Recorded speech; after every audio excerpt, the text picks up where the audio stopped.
the Evolution Security Podcast.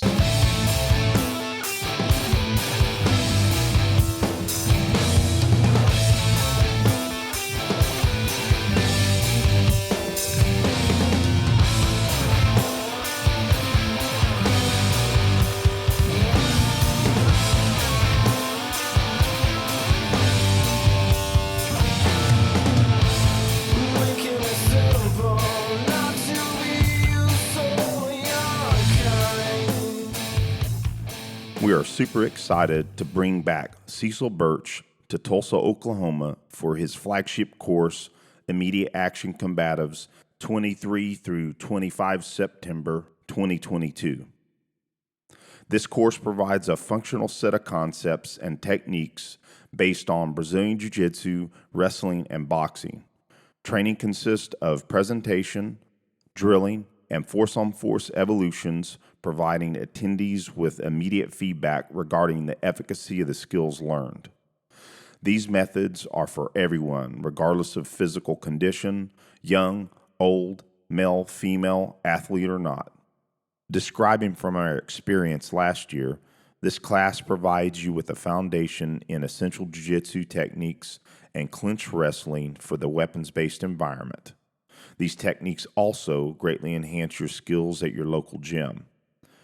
The course dives deep into the extreme close quarters firing positions and in-fight weapons access and much more.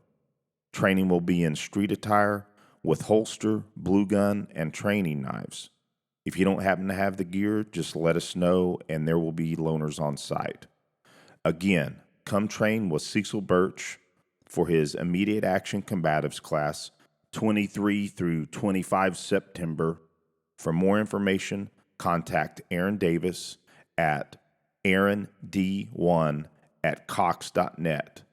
That's AAROND1@cox.net. We look forward to seeing you. We are honored to have Keepers Concealment as a sponsor of the show. If you have a modern Appendix carry holster, it's probably influenced by their original keeper. So you owe it to yourself to check out what they offer for your EDC needs. Also, Spencer Keepers is a top-notch trainer. I've taken his AIWB skills class and I highly recommend it. Keepers Concealment is also a proud affiliate of CCWsafe, who offer proven legal defense coverage if you had to defend yourself against a lethal threat. Go to ccwsafe.com/keepers and use code KC10OFF when you sign up for coverage. Now, go to keepersconcealment.com where you can buy a holster, sign up for one of his excellent classes, even host Spencer in your hometown, or join CCWsafe. It's all on their website. Now, for any Keepers Concealment products, use Evo Twins at checkout for 10% off. That's EVOTWINS. Hello, everybody. Welcome to the Evolution Security Podcast. This is Aaron and Eric Davis, the Tactical Twins. And Eric, I just wanted to say this. I did have an empirical scientific study done and found out that you and I are the only twins living that have a podcast, shoot Glocks, and play music. Wow, I feel privileged to be in that singular category. We aren't going to be a voting block or anything like that, but you know,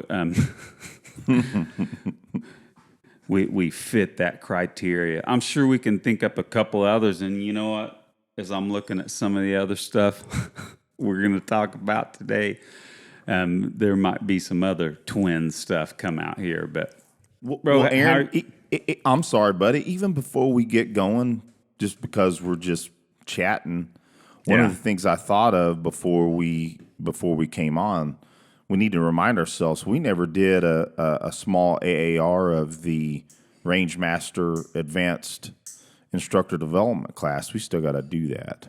Yeah, we do. Man, that was a great time. Lots of great people.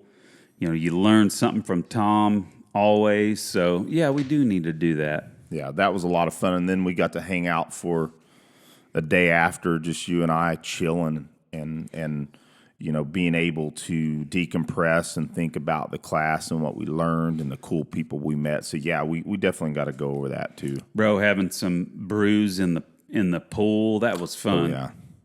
It's like old times. Oh yeah.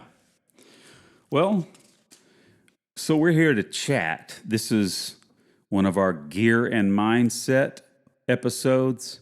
This might be more of a gear episode. Yeah, and that's quite all right. Yeah, let's just have fun. It's a Friday afternoon, and Eric, just so happens that I watched it live, watched the House vote on the assault weapons ban, and not surprising, every single one of the Democrats voted against our freedom, and then every single one of the Republicans voted for our freedom. So, unless something changed right at the end where I was looking, that's the way it turned out. I was looking for an article just a second ago, but it just happened a little bit ago. Oh yeah. So I was watching the votes, and they hadn't finished before I kind of shifted my focus. But I knew the way it was going, that it was going to be a party line vote. And what I did get to witness AOC vote. Oh yeah, and Miss Horse Teeth. Well, maybe you're gonna make me feel bad now, but I still think she's kind of cute. She's not bad looking, I suppose, but she's yeah. And the only reason I say horse teeth, I don't think it's that bad. I've just seen a lot of, frankly, a little bit mean memes, in cartoons. Yeah, but when someone is, of course, posting a picture of someone they disagree with, they'll pick the worst one possible, and otherwise, if they like them, they're going to pick a nice smile and perfect lighting, etc. But yeah, that's journalism, if you want to put it that way, or not even necessarily just journalism, but yeah, I find it funny that I'll open up Breitbart News, which I think is a reliable source. Some may disagree with that, but I agree for sure.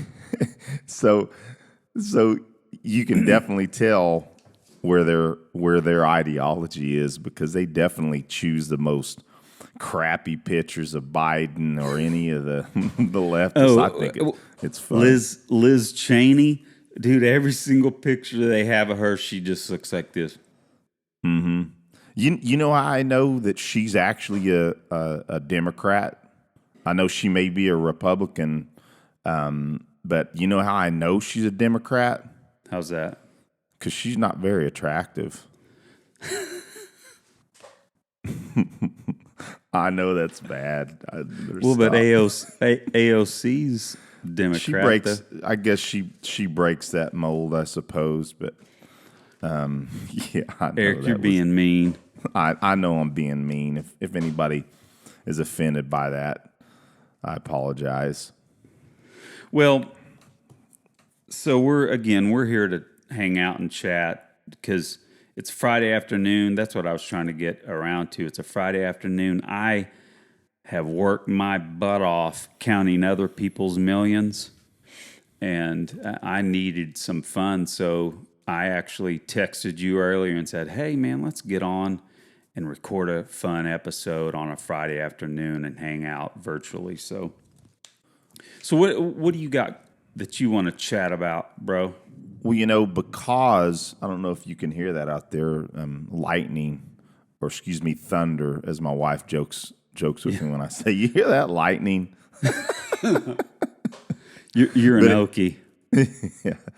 But because of the vote on the assault weapons ban, even though I'll just say this outright, we can just pray or hope that it doesn't meet cloture in a Senate.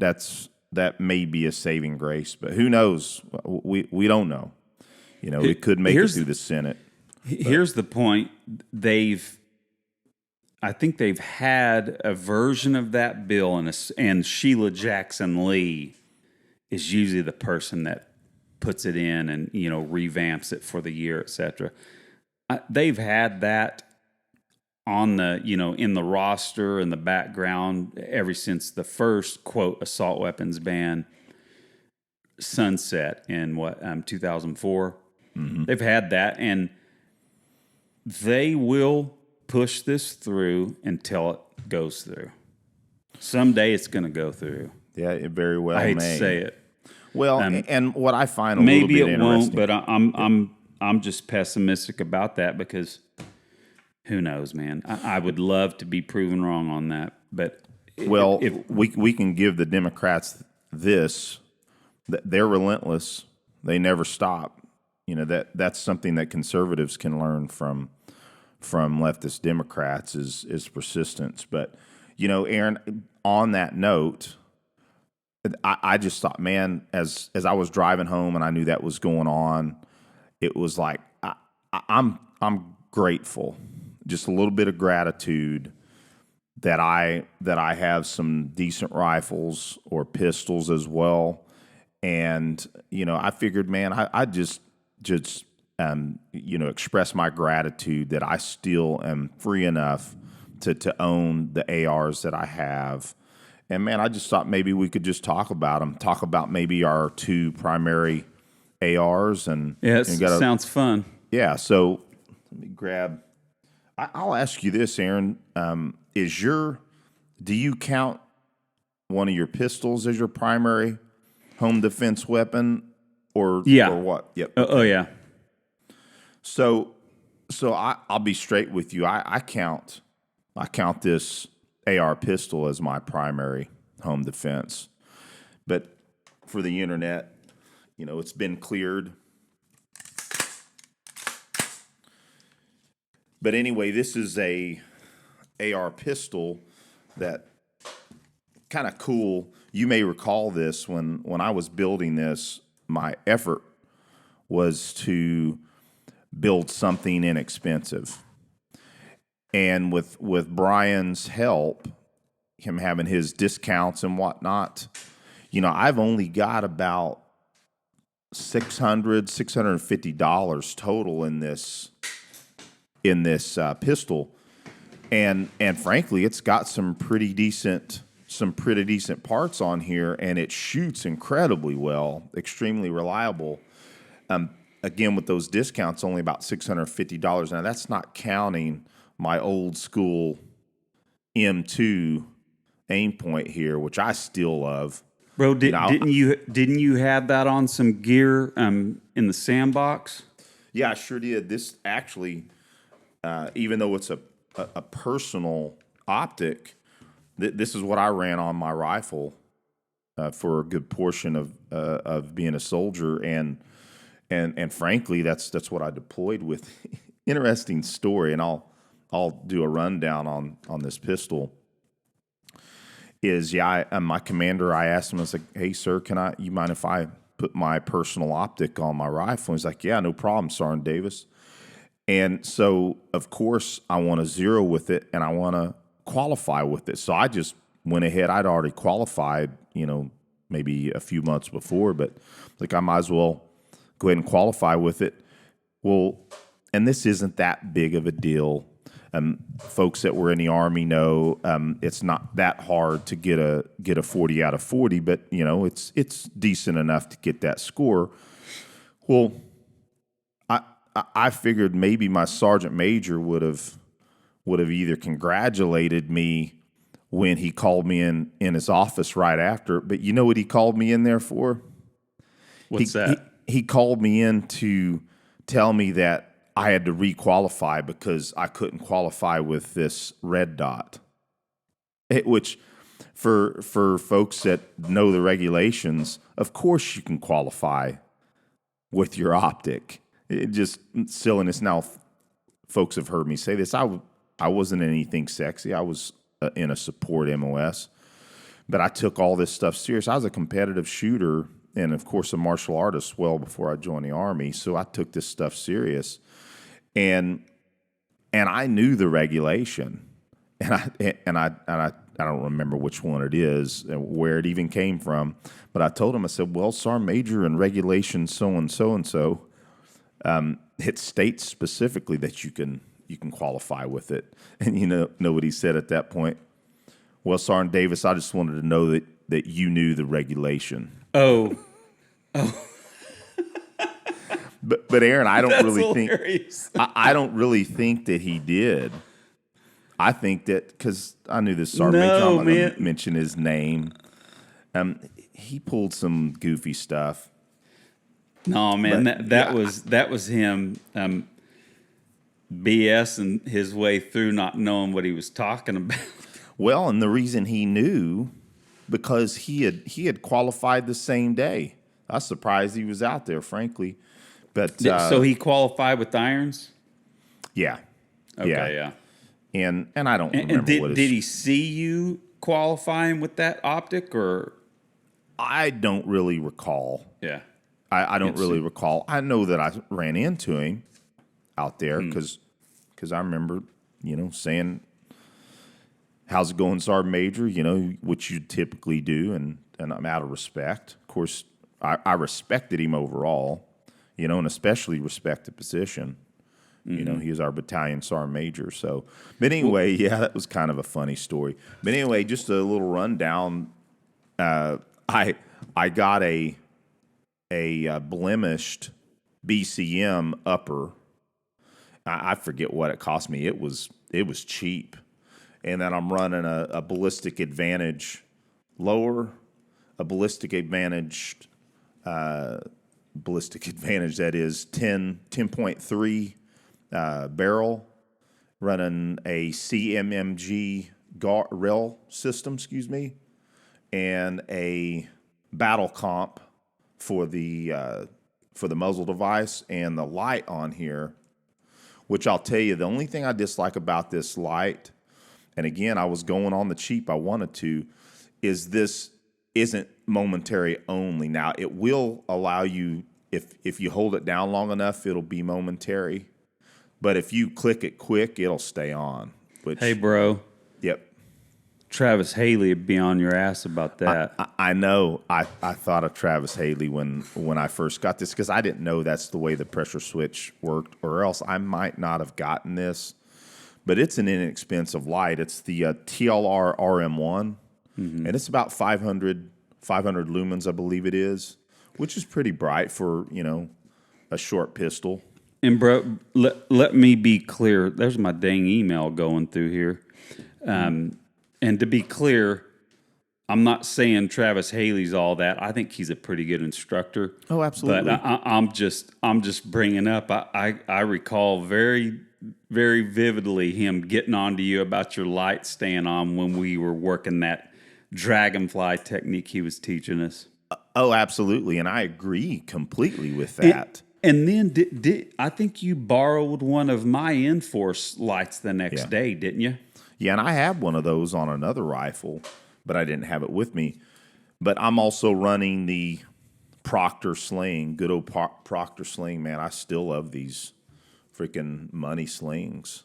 Oh, yeah. And running Troy backup sights. Actually, the rear sight, again, because I used parts that I was trying to use up. I think this is an old school GG&G rear sight. So. That reminds me of when Ernest Langdon was talking about his wife's rifle, calling, like every AR doesn't know who his daddy is. Exactly. Oh yeah, I mean, I've definitely got. I mean, you can call it a Franken gun if you want, but it was, with Brian's help. I mean, he's an armorer, and of course he knows we his gauged stuff. it. And, oh yeah, this is a well put together. So pistol. that forgive me, bro. Yeah. I was doing something while you started. That's your 300 blackout.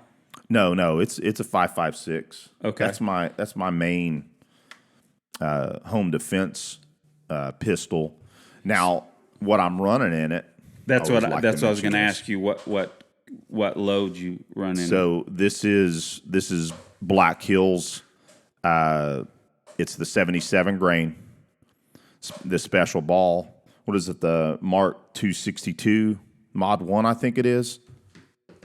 Yeah, I mean, out of a shorter barrel, that is, you know, I think that round just really works well. It's been proven well in real shootings. And So, bro, isn't that the round that Kyle DeFore designed his barrel around? Yeah, absolutely.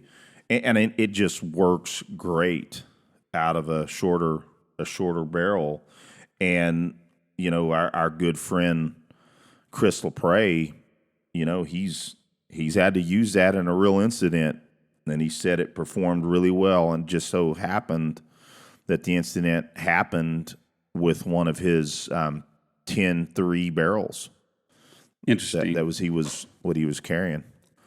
And he said he wasn't getting graphic because, you know, he's not trying to be that way, but he said dude just dropped. That was it. Interesting. So, yeah. Well, yes. Well, hey, then that's my main home defense weapon. Well, then let's keep this on a pattern here. Let's talk about our sponsor, Tenacore.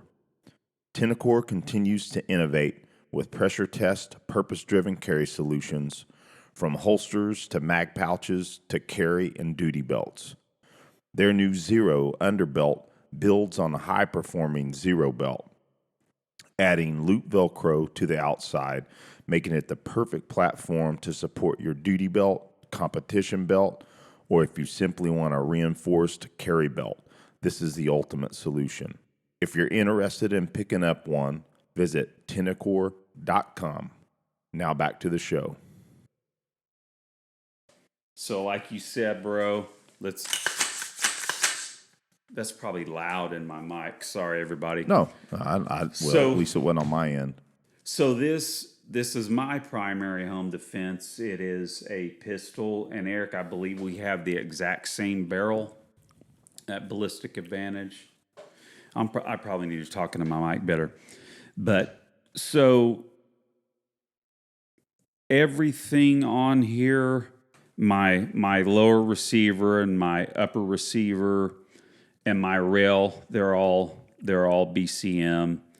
And then again, that Ballistic Advantage barrel, and then the good old Battle Comp, which I can't decide if that helps with recoil or if it actually pushes it down. I think it feels, yeah, I'm with you. I think it works so well it might a little bit. It's like, man, get a happy medium on it, but it's still a great comp. But I've got these again from another rifle. I threw these Troy backup sights on here. Now a quick story. So this is my old aim point T1 that you told me to buy once, cry once when I was putting my first decent rifle together. I was out at the range with this puppy and then just shot a couple of rounds and this dot went off.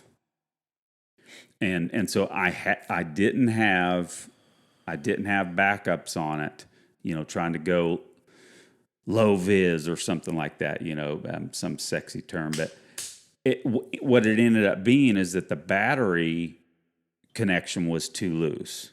But man, that made me like, okay, backups from now on. That cured me of that. I'm very open to being wrong, man. And optic going down at the range, that showed me I was wrong. Yeah, there's arguments to be had about the battery life, especially with the aim point T1s or the T2s. I mean, you can leave those suckers on for years. Mm-hmm. You know, I don't quote me on it. I don't have all the data. I think they're 50,000 hours. I think at least this version. On setting 8, it's supposed to run for 5 years. But I'll tell you, dude, I change every battery and every optic on my birthday.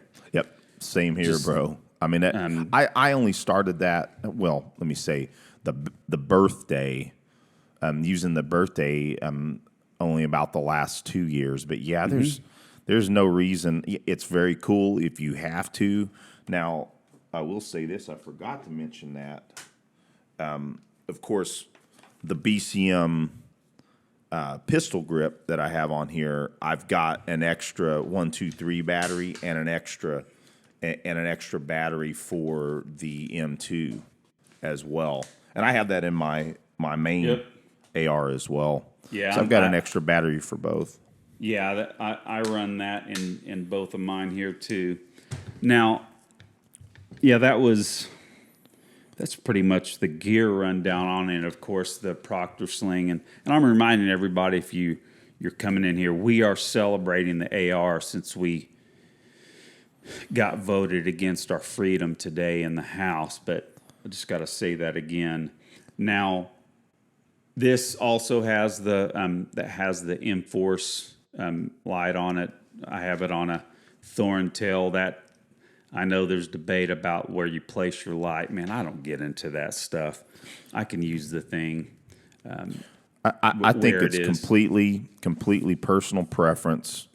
You know, it's one of those things. I've just simply, with the way this Proctor sling works, it's really nice having the sight and then the light to wrap that paracord through, and that locks that thing in, right? Yep. And so that's another thing. But man, that Thorntail on there, you can keep a really good grip and still get to that, you know.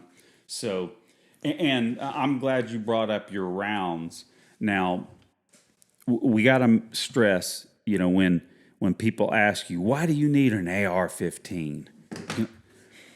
Again, I believe it is the perfect home defense weapon. We've talked about this. For some people, it's probably a shotgun. Not going to argue with that, but I'm talking about when you weigh all the pros and cons, I think the AR is the best for most people. And it is for continuity me. of fire. It's easy to shoot, low recoil. You can take any person who has had next to zero zero firearms training, and with a little bit of instruction, they can be easily firing an AR, no problem. Mm-hmm. And again, you can the shotgun is awesome. It's hard to beat double-aught buck out of a shotgun for those that are concerned about stopping power, quote unquote. But just all around, yeah, I just feel that the AR is the king of home defense. And obviously, again, we can debate on the distance at which a civilian likely is going to get into a fight with a rifle, or, like, say in this instance, an AR pistol. But let's face it, you still have the capabilities to reach out a little bit too. So, bro, my biggest concern at long distances is when the toilet paper zombies start coming out. I mean, you might need to take one of those toilet paper zombies out, you know, down the street. So, yeah, man. And then we get into PID and all that stuff. That's stuff to discuss maybe another day. Yeah. As far as being able to positively identify, but for what we need these for, you know, easily, if you know that something's going on, it can reach out there. It can reach out, 100. I would put this pistol as with the optic that it has on it. I'm still putting it at 100 meter rifle. Of course pistol. It of course can reach out further if necessary. I've shot this out to 300, no problem. Well, but of course, I'm not a ballistics expert, but I have read a lot. I think I know a little more than just your average gun owner, but the issue with 223, and it's funny how many people just flat out think you're crazy when you say that a 223 or 5.56 round has a less over penetration concern than 9mm, just all pistol calibers. It's just physics. The larger, slower moving projectile goes through walls more. The faster moving, smaller projectile has a lot of energy, but it expends it fast. No, we're not talking about pointing at a wall and blasting through a wall thinking you're okay because your family's on the other side, but hey, this is safer than a pistol. No, that's not what we're talking about. But the point is, it's safer than a pistol even. Okay, so again, there you go, Joe Biden. Why do I need a AR-15? Because it's the safest weapon I can use inside my house and still be effective. But real quick, Eric, I'm glad you brought up your rounds. Now, there's of course the difference between, a primary difference in loads and of course the projectiles is whether they are barrier blind or not barrier blind. Now, just a little added aspect to my indoor, so you can see I've got my little indoor tape wrapped around this one that goes into this pistol. This is loaded with I can't remember it was Outback ammunition several years ago. Specific temperature stability powders, but that's neither here nor there. It has, I believe these are 67 grain Match King. Don't quote me on that, but they're Match King and they are not barrier blind. So I choose those for my indoor. And before we get to my outdoor, I run Federal Fusion bonded 62 grain. These are barrier blind, and I think that's what I actually have in my main AR here. Oh, okay, cool. Yep, absolutely. And you mentioned the Sierra Match King, the 77 grain in the Black Hills is a Match King as well, I believe. Oh, is it? Okay, well that's cool.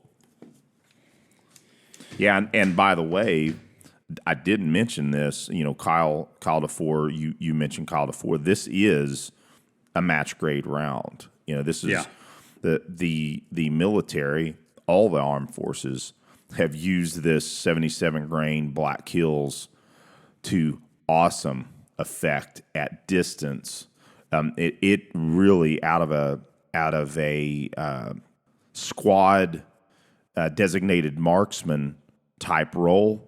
We're talking, 500-600 meters, man. This thing works awesome. That's cool. It's a great round. And I know they're using it at greater distance, but I'm just giving you where it seems to have been storied to work really well is at those distances. Cool. Well, what else you have there, bro? Well, Aaron, did you happen to grab your other main AR? We don't have to go long-winded into this one, but this is my main AR. And it's Eric, something that I was mentioning here, just real quick, before you go down yours. Look at the furniture on mine too. What's that? Look at the furniture on ours, and we did not try to get twin furniture on our rifles.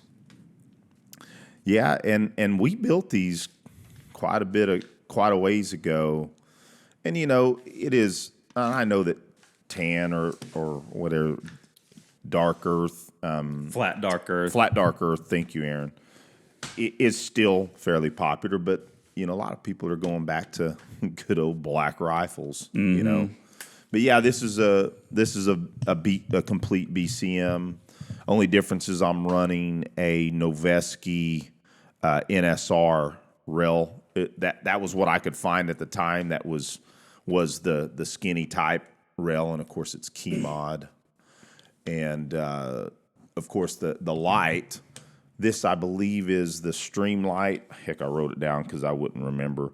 It's the ProTac HLX, and it runs dual fuels. You can run 2 123 batteries, or like I run the 18650, I believe it is, rechargeable fuel, and it's got a nice 1,000 lumen beam and the pressure switch on top.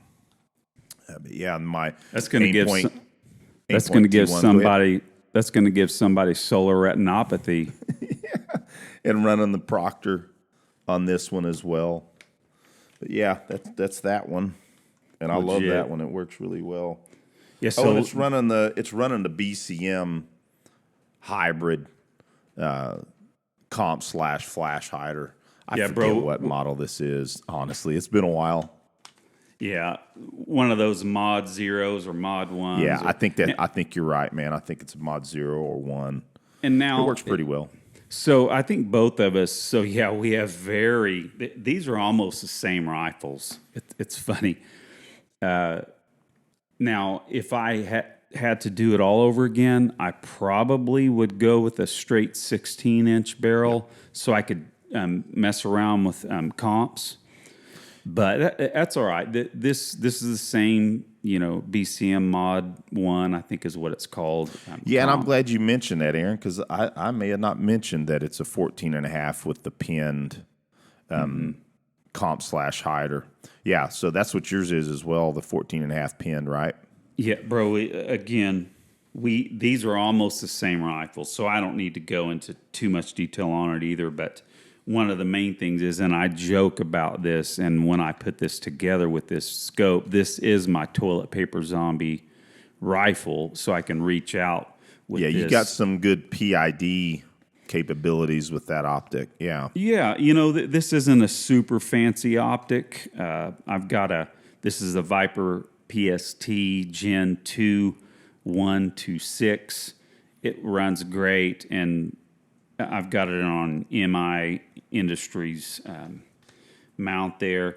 And what's awesome, Eric, is when I got my eyes fixed right, I can see details on the reticles in my rifles now that I never saw before. That on my bolt action gun, I can see details on that reticle I didn't know existed on there. That's awesome, man. Yeah, pretty dang cool. So yeah, there's my toilet paper zombie rifle. It's pretty cool, and I've got the same M4 slide on it, on a thorn tail, and same old Proctor sling. Works great, man. This is a great rifle. Let's talk about an awesome training opportunity. We are super pumped to be hosting John Murphy of FPF Training for his Street Encounters, Skills, and Tactics class, the 5th and 6th of November 2022, just outside Fort Bragg, North Carolina. This class will teach life-saving material to include Stop the Bleed Medical, Pre-Encounter Management, Pre-Assault, Proper Pepper Spray Use and Deployment, Essential Shooting Skills, Scenario-Based Decision-Making, Post-Fight, and more. For tickets, go to our show notes and find the class link, or go to John's website, fpftraining.com, and look for the class in his course calendar. Come train with us. To kind of close the loop on this particular conversation, let's just mention the fact that, again, you mentioned how, the left likes to say, Biden specifically, about why do you need an AR-15? Well, back when the Second Amendment was ratified, the musket was the modern rifle of the time, and it was also the modern military rifle. And the civilians, of course, again, had the same exact military grade rifles, and we believe that the AR-15 is the modern musket, and again, the Second Amendment protects the right of the people, and Bruin, brilliantly from Justice Thomas, codified much better, more clearly that it is the right of people, not just the military, and it states that in Bruin, have the right, to keep and carry arms, and we have the right to have this rifle, because ultimately we know that, again, the real meaning behind the Second Amendment is our abilities to defend ourselves against tyranny. And self-defense is secondary. Well, and that's why they don't like it. It's a check against their power. We could go on and on about that aspect, but it's you could split hairs and say that it's not the equivalent of a musket. It's not full auto, or it doesn't have select fire, so it's not quite military grade, right? Compared Absolutely. to, And I'm glad you bring that up, because I want to make sure that I'm not misunderstood, that I'm saying this is a military. It is not a military rifle. It is like the military in that it's similar, but it's a semi-automatic version. It's a semi-automatic rifle. And we do have nice quality rifles, and there's a lot of the same companies that make some military rifles, but again, they are not the exact same thing. Our audience knows that, but so yeah, that's fun to at least celebrate some good rifles and our pistols that we use as our primary defense weapons. And that's the reason why we do have them, and thankful that we have that right. And we can move on from this, but the sad thing is that if this bill passes, it's not really a ban. That's actually disingenuous. I'm not saying it's not a bad bill, but the issue is, if they were banning these types of rifles and weapons, they would come pick them up, right? Right. They aren't. So there's nothing will ever change because 20 million, 25 million of these types of rifles are in people's hands. And in common use, right? Yes, in common use. So, but no, the problem is, and we're concerned about the freedom of future people wanting to be able to buy a quality, an effective self-defense weapon. They're going to be the ones that are hurt by this, or harmed in the legal sense, right? And in future generations. So it's people have to think about that you're not just taking these rifles away from people in the near future, let's say in the next few years, from being able to buy some. People down the road won't be able to buy any. All it will do is it'll make pre-ban rifles be worth 3 times what they are now. Oh, absolutely. And my understanding, and I've got the summary in front of me. I believe that you will still be able to. Obviously, it says that their grandfather, and I'm not at all making this sound like this. Oh, good, their grandfather. Thank God. Well, if it does go through, at least that is the case. However, it seems to me like. Let me get to it here. Yeah, where did it go? Bear with me here. The bill permits continued possession, sale, or transfer of grandfathered saws. That's their new term, and maybe it's been a term for a while. Semi-automatic assault weapon, which we know is a false term. Anyway, which must be securely stored. So they've written in this law that just got to be securely stored. So, if for some reason you keep your rifle out for self-defense, that's now going to be possibly illegal.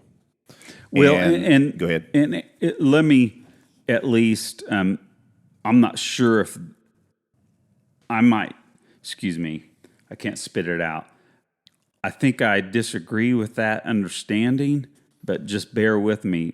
I've read other instances of that, and what they're meaning, well, I guess it doesn't matter what that meaning is. It's how the ATF and that's courts, my point. It's how it's interpreted. But what they're saying from an interpretation standpoint is what they're wanting to do is hold you liable if someone gets a hold of your gun and commits absolutely. a crime.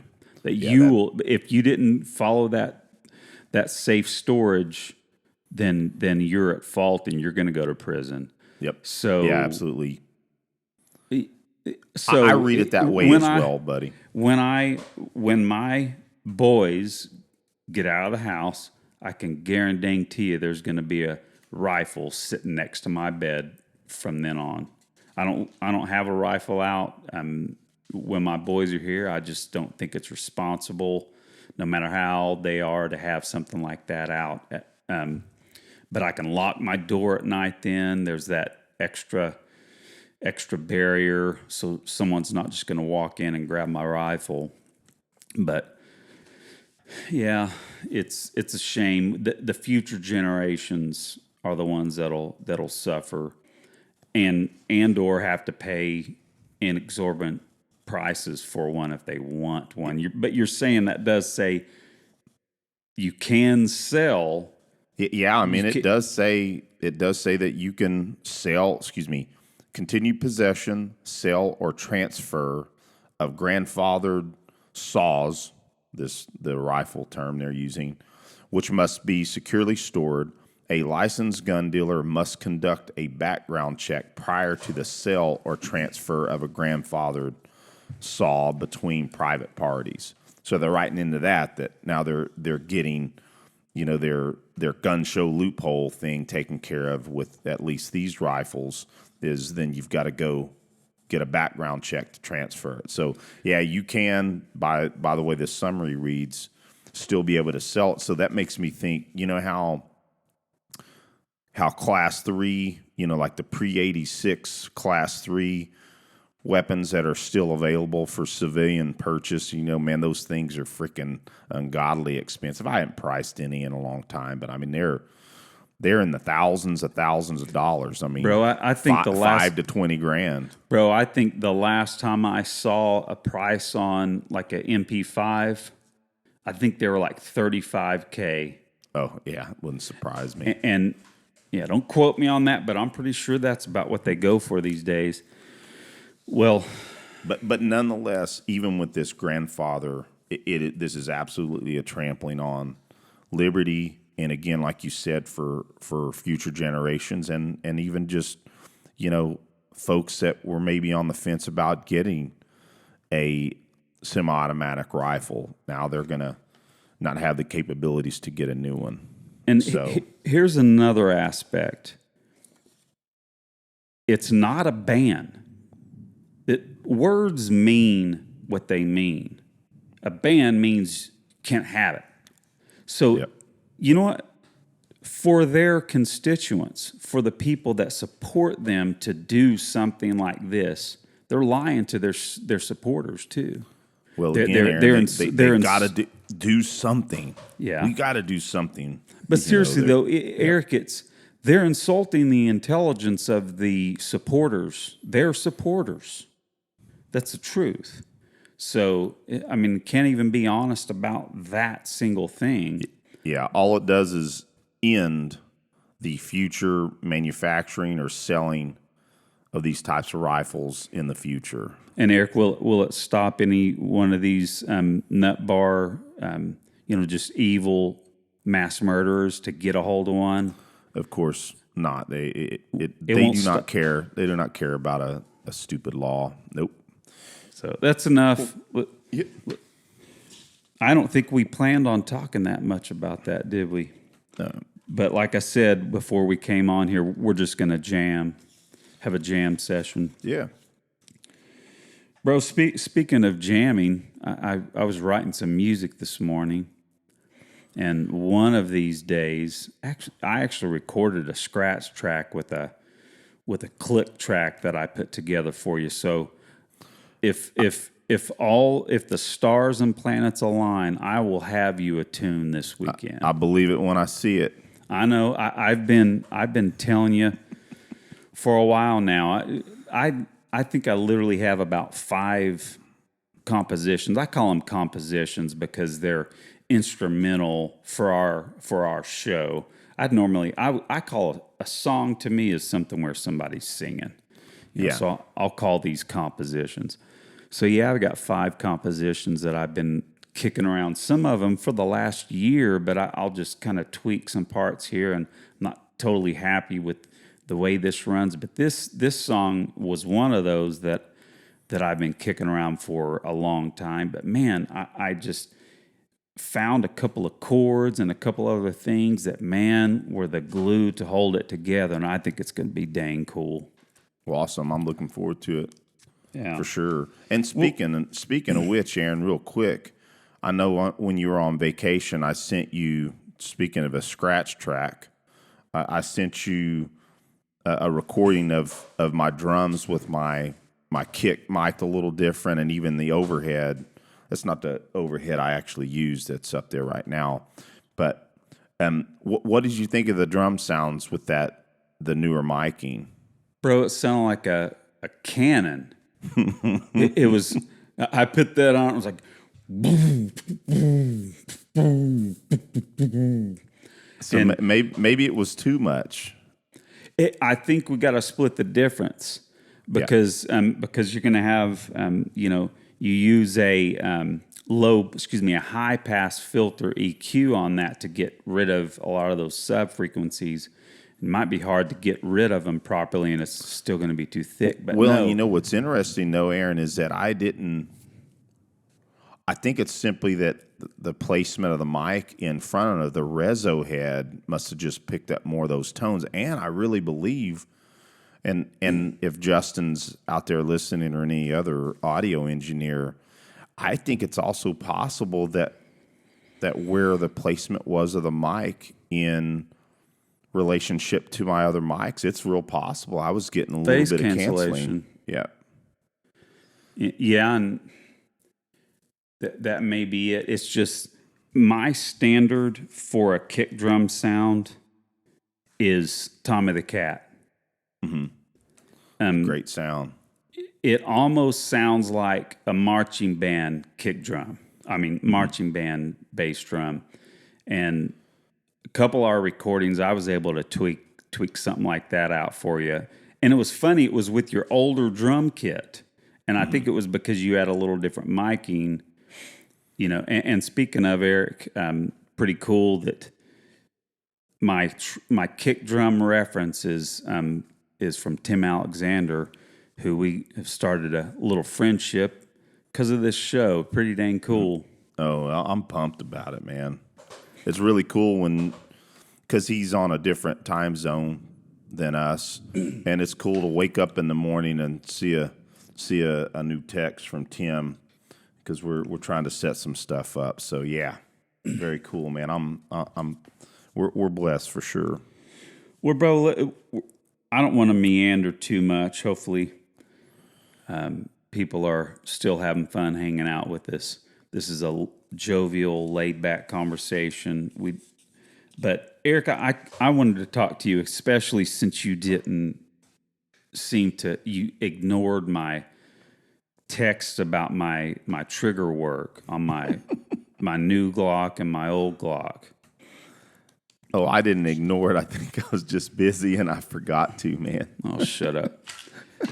Well, so I'll start it out. So here's my empty.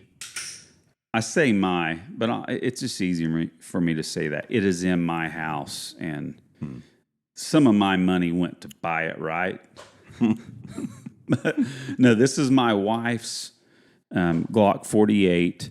She doesn't carry it a whole lot right now. She really likes carrying her 42, and I started talking to her about getting a custom Gen 5 19 from one of our favorite custom gun tweakers. And when I start doing that, we can have a show and maybe have the guy on that I'm going to get it from, and we can chat about it. But so in the meantime, to tide me over, she said I could borrow her 48. Let me digress a little bit. The reason why I wanted another carry gun is that I don't like shooting my carry gun a lot. I want to keep it fairly new. Make sure I'm not beating the heck out of it. So when I go practice by myself, here in Oklahoma, it's either part of the sun or it's just me shooting, just stacked up on. I've got a lot of magazines loaded up and I keep shooting. I'm not shooting, rapid fire burning down stuff, but it just gets too dang hot. So I need two pistols that are similar to go between because they get too dang hot to even shoot. So I've retired my carry 19, and so now I've got this to carry a while until I get my new 19. So I did a grip job on this, and I put an Overwatch. I just went ahead and grabbed their Polydat trigger face and put that on the. I haven't tried their Polydat, and it's real nice. I really dig those Overwatch triggers. Yeah, I love Overwatch triggers.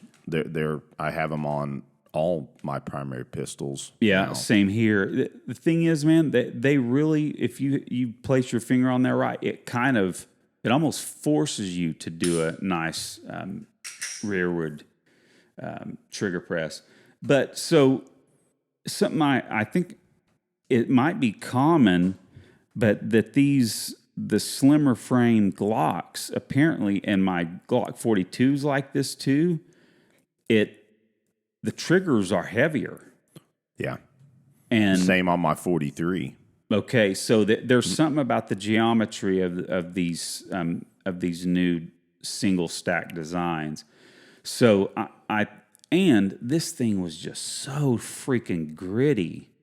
It's still got a little bit of that stacking feel, but I went to Ghost and got 3 of their connectors, their edge connectors, because they have an edge one for the 48 and then for your standard size Glocks. I got all of them, and what it's supposed to eliminate that there's like 2 walls that a lot of Glocks have. There's the wall and then like a little small one that breaks, and then you hit your real wall. Well, this gets rid of that for the most part and relieves some of the weight. But this still isn't great. Now, man, this edge in my 17, man, this thing is crazy good now, Eric. I mean, it's like there's a wall, and that wall simply smoothly breaks through. You don't feel like a hard wall.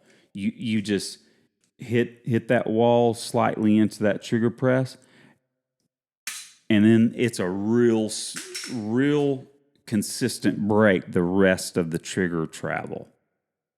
And nice. man, I might have to pick me up a couple of those and give that a try, because my Gen 5 19 has got a pretty well defined second wall, and it's not that big of a deal most of the time, but every now and then when I'm shooting, say at 25 yards, I might notice it a little more. That's exactly what has gotten me more concerned about Glock triggers or any triggers is the longer shooting we've been doing for these quals and stuff. I'm definitely not as tight as I want to be on those groups. But you and me both. But we're getting better at it. Well, yep. And people will want to go, hey, if you're concerned about the trigger, why are you shooting a Glock? Well, I still think they're the best fighting pistol, so I still use them. Yep. So, but I mean, to think about it, we still, these last 2 Rangemaster instructor classes had some pretty decent quals that, especially, the especially first IDC, me. What's that now? Especially me. Yeah, I'm just kidding, bro. But the advanced instructor class had a pretty decent bullseye qual that went all the way out to 25 in it, pretty decent standards. And if you're not doing your job, you're not gonna make it. But at the same time, that trigger can make a little bit of a difference, Certainly, and Eric, that reminds me, that story that Tom said that one guy said, "Man, I almost passed." And Tom responded, "Well, I almost gave you a certificate." Yes, was that at this last one? No, Or is it the I one? think It was at your IDC, I don't remember the first one. Maybe it was, yeah. I don't remember where he said it, but I'll never forget him saying it. I just don't remember where. But and then Eric, so I shared something about this on the socials, and then Cliff Byerly, our good buddy, Cliff got on there and said, "Aaron, with all these plastic guns and all the upgrades, you could have got a staccato by now." I saw that. And I said, "Man, but who can use one gun for their life?" Because Eric, I was thinking that staccatos were like Wilson Combats, $4,000. And I looked at a site and I could have sworn that they were in the 4K range. But dude, I found this site that it's like a staccato pistol finder.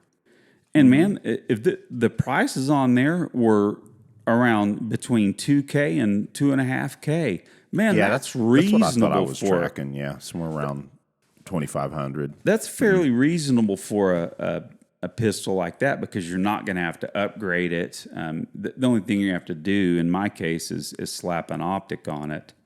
But I'm telling you, one of the other higher end pistols that I was wanting is going to be around that price too. And man, I'm gonna have to toss a coin on those. I might still end up with a staccato one of these days, because again, Cliff's that trigger on that. Again, I've never thought much about triggers until I got better eyes and started shooting at distance more. Mm-hmm. Man, when that staccato, it was ridiculous. I mean, it brought a tear to my eye. So. Well, yeah, that was a nice pistol, man. The Eric, complete combatant. That was a good time. Oh, excellent class. Now, Eric, we'll bring up something else here. I've got a new friend. Her name she goes by CB, like the radio. That's her handle out there. And so I met her through a good old friend, Eric, Paul, that took the pictures at my wedding, and he worked at my old job. He was an ex-Army guy, and I mean, just super cool guy. He sent CB my way to get some gear help, because she's wanting to get into something called the tactical games, and simply just wanting to get better at shooting and getting into competition. So, long story short, I kind of asked her, over a couple of days what she was wanting to do. And she wanted to start competing and get some gear that worked for her concealed carry also. So I helped her put together a rig that would work for both IDPA and for carrying if she needed, right? And, yes, IDPA is a game to a lot of people. Nothing wrong with that. But the ideal of IDPA was, and it was for multiple reasons, to start you out with gear that you would carry, concealed, and so you wouldn't have to be out a lot of money to get fancy gear to compete. Exactly. Yep. And that's one of the other reasons why I suggested that she go ahead and get into IDPA, because it wouldn't be some huge barrier to entry. Yep. So then, she jumped right in, and she shot, I think, 2 competitions last weekend and a competition the previous weekend. I mean, she's just getting after it, and she's real passionate. Yeah. It's so awesome, new shooters in competition. We want everybody in competition, from beginners to world champions like Mike Seaclander, right? But so then a guy kind of chimed in on one of her posts, and he's a guy I know from here, and he is a badass shooter. Yeah, I saw a video of him shooting. He's very good. most certainly. But, you know, he kind of came in there and said, hey, great seeing you this weekend, but we need to get you together. What did he say? We need to get you a proper competition rig going. Yeah. No, man, no, we don't take offense to that or anything, but it, and he mentioned, you know, it's the mission, you know, defining the gear, and that's 100% correct. And he said it's a game, so I have game gear, right? He's got a real raced up holster set up, and I can't remember what pistol he runs, but yeah, he's got a race gun set up, and that's super cool, boy.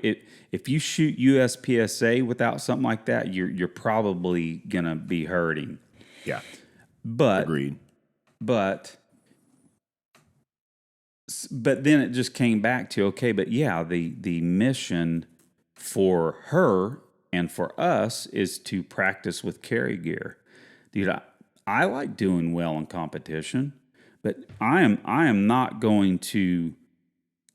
I'm not wearing it so. For instance, I compete with a 17 usually, but now that IDPA allows AIWB or appendix carry, I run my pistol under my T-shirt like I would concealing, and that's the way I'm going to do it, because every time I go to a competition, I'm going to get reps with my carry gear. So, especially carry position and type of carry gun. I usually carry, my favorite carry gun's a 19. And I compete with it also. But circling back, I just don't, fine for them, but I guess I disagree with calling it a proper rig. And she just got a rig. It's like, okay, so I spent money on this, and then someone tells me it's not proper. Yeah. That's why I chimed in and went ahead and responded, and it's just simple. It's just a simple fact that we look at IDPA and I know you know this right now. I haven't been competing much this last couple of years, but bottom line is I know, because I've studied it on the clock. I'm only about a tenth of a second difference in my outside the waistband rig that you would call I wouldn't call it a race rig at all, but it's a fast holster. I mean, it's got plenty of clearance from my side, and it's like I'm only a tenth of a second different on that, and I would argue right now, because I've been actually really working on getting a sub-second draw. And I would say I'm probably, because I've worked so much for that sub-second draw from my appendix rig, I'm probably faster with it now. But again, yes, if I really worked with that outside the waistband, comp rig, yeah, I could probably still do it faster. But anyway, that's the point. And then I responded saying, I'm not going to, just like you said, I'm just not going to give up the opportunity to do repetitions with my carry rig. And it's just not worth it to me to shave that tenth of a second off when I'm losing an opportunity under a little bit of pressure in a competition to get those reps in. So yeah. Well, and Aaron, I'll add this. That was the other aspect of it. It's like, I had knowledge of CB, and by the way, CB, I've not met you. If you happen to listen to this, welcome aboard to this path. I'm real proud of you. I've been seeing what you've been doing a little bit on your Instagram, and man, that's what we love to see. Eric, go ahead. Just check this out. I believe she is meeting Becky for a go at JiuJitsu on Monday night. Legit. Mm-hmm. Yeah, man. Again, man. Welcome to the path, CB. Getting after it, and she's hitting all the important aspects of the path for sure. So the primary trifecta that we talk about, but we'll Well, yeah, that's why I felt like responding, because I didn't want her. I didn't want her feeling like, oh goodness, do I need to change? It's like I felt like it was important to comment. Yeah, It's just an opinion, but I feel like our opinion is informed. yeah, and I also didn't want her feeling like I set her off, like you said, kind of set her off down a path of gear that, that she's going to have to invest more in the future. And she had a good response. She said, because I told her that, and she said, well, if I want to get a race gun rig in the future, I'll just do that. But she said, I've got one purpose, and that's learning to protect myself and my family better. And I believe this is the place to start. So, Yep, totally agree. Awesome. Well, man, I think I'm curious, Aaron. Do you are you and Becky going to be watching the ADCC 2022 with Gordon Ryan and Andre Galvan in the super fight? Do you guys happen to have a Flograppling membership, maybe? no, you put me on the spot, dude. No, not at all. I really wasn't, man. I was just curious if you guys did, seriously. Man, I can tell you that the way you even responded is the way you would respond if you were giving me a hard time. That was tough. It was tough to get in. So you really weren't putting me on the spot. I wasn't. I'm gonna say, man, you freaking jerk. Put me on the spot in front of thousands and thousands and thousands of people. Yeah. Yeah, bro. But seriously, if you guys don't, I was just curious. When is that? Tonight? Oh, no. I'm glad it's not tonight. No, it's September 17th through the 18th. Okay.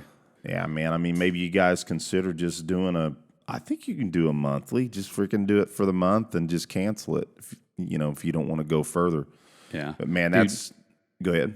Speaking of jiu-jitsu, I'm seeing what time it is. I'll be hitting a class tonight. I've been so Makes me dang happy. busy and working my butt off.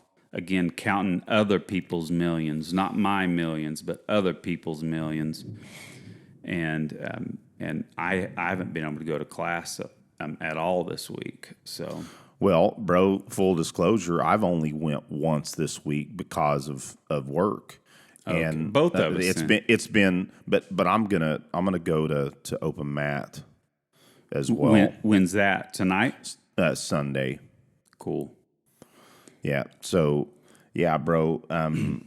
But yeah, other than that, man, it's still been a good week jiu-jitsu wise, man. I've been doing a lot of studying again after my purple belt promotion, because I had certain things I really had to focus on for that. Now I'm kind of doing my extracurricular studying. So I've reverted back to doing a lot of no-gi stuff. The straight jacket system that the Danaher squad does. So I've revisited that because I was only working on the underhook side straight jacket. Now I've moved to the overhook side of the straight jacket. And I'm like, why wasn't I doing or practicing the overhook side? Because man, it's they're like Danaher talks about, and I think your gym might do it this way, and there's some legitimate philosophy to that. They say there's the right way and the wrong way. The right side, the wrong side.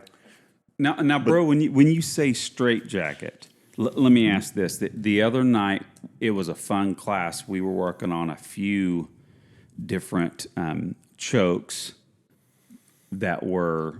Let me think here. A couple of them were a little acrobatic, but one of them was the anaconda. So when they're facing you and you're wrapping under their pit and then over their arm and then twisting over and kind of pulling them into your forearm. I can't explain it very well because it was the first time I did it. Is that a normal name for for a choke that you do in Anaconda, and then there was a Peruvian choke or something. Yeah, like a Peruvian necktie Yeah. is probably what it was. It made me think. Made me think, man, these Peruvians are mean. I think that got, and I can't remember the fighter's name. He was Peruvian who popularized that particular choke. I think that's where that kind of came from. I see. I could be wrong and be corrected, but yeah, Aaron, absolutely. The Anaconda choke is something that I do, and the opposite of that, or the opposing choke to that, is called the Darce choke. Yeah, depends on where you feed your arm. Bro, we were. That's the other one. We were working on the Darce. We were working on a Darce and then a shallow Darce. Nice. That use more of your forearm against the carotid, less than kind of getting your forearm around, kind of getting the trachea. Yeah. Less crank on the shallow one. So. Oh, cool. Yeah, man. Those are two great chokes. They're. I don't use them all that often, but sometimes I'll, if my partner or opponent is kind of feeding me that, I'll certainly take them. But as far as a straitjacket goes, Aaron, it really is just the terminology that John Danaher uses for when you're on their back, and usually you start with a seat belt most of the times, or similar with the seat belt, and you have your hooks in, or you have a triangle, leg triangle, or a top mount, or post mount, excuse me, the way that you have your legs. But it's the way, Aaron, simply that you tie their hands up, because what you want is an unopposed choking hand to where they can't defend it. And so typically the way you're doing that is that, and I prefer the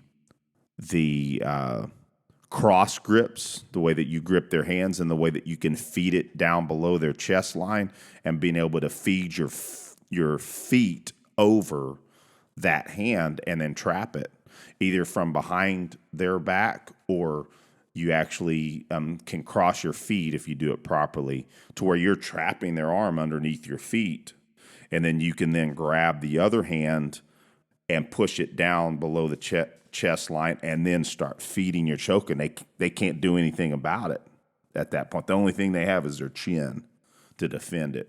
Mm-hmm. So, cool. Yeah. So, didn't mean to get on that long discussion, but it's kind of cool to talk about. Oh, sure. Well, man, we've probably had a good enough, long enough chat here. I agree. On a funny note, this morning... So I got up early to go to, again, I started working on my accounting work at 6 in the morning. So I got up at 5 because I play guitar every morning, right? But I was doing something, and Judah came in here. Judah's my cat, everybody. And he laid down on my credenza over here and started kind of sleeping. And all I did was just pull my pistol out of the holster, and he goes, meow. and then I pointed it at my safe area, and he, meow. I hadn't even pulled the slide back or trigger. Dude, all it took was this sound. And he's like, dude, don't you start dry firing, Dad. That's funny. That cat's awesome. He made a cat person out of me. He's my favorite pet I've ever had. Well, just like I've always said, I said I'd never have a pug. I told my wife, can you imagine me walking around that snorty little dog? And yeah, Brody's my favorite pet I've ever had. I love that dog dearly. He's awesome. A great boy. I love him too. I can't wait to see him again. Now, Eric, wasn't that funny how Annette Evans had a cat that looked a lot like Judah? Oh yeah, very similar. Well, bro, I'm gonna let you off here, and I'm gonna go prep a little bit, maybe eat something so I can get to jits without rushing to get in the door there. Yeah, bro. I've got a steak waiting down there for me to cook. It's a ribeye. I'm gonna put a cowboy rub on it, which is some coffee. I put a little cayenne in it, and then some just the regular steak spices, salt and pepper and onion powder, Garlic. cumin, and a little bit of garlic. Man, it turns out delicious, man. So I'm looking forward to that. You put coffee on it. Mm-hmm. I've never heard of that in my life. Yeah, I'll have to cook that for you sometime, bro. Yeah, I like it on ribeyes. And I still love ribeyes. I normally spice my ribeyes the same way I do my fillets, but I learned about this cowboy rub from a restaurant in Yakima, Washington one time, and I'm like, man, I bet you I can figure that out. So I went home and experimented with it. It's good. Now, so did you get your ribeye from that service that you get meat sent to you? No, that's Butcher Box. No, Jana just picked it up at the store because, she found a good deal on a ribeye for me. She just picked it up. That's what she does sometimes. She'll say, "Hey, I found this steak on sale for you." So yeah, what is it? Some of that new now rare Dutch cow meat? What's that? I guess they're trying to kick farmers off their land, and when you say Dutch, now is that Holland? Man, I'm exposing my ignorance of I Europe thought so, right now. buddy. I thought so. The Dutch, let's just say the Dutch. Yeah. Dutch farmers are there's something going on over there, protesting farmers, and has to do with some environmental stuff over cow farts again, I think. Yep. Methane. Yeah, silliness. All right, bro. On that 8th grade humor, I'm gonna let you go. Yeah, bro. This is great hanging out with you, man. You have a good weekend, okay? You too. Good Friday afternoon, man. All right.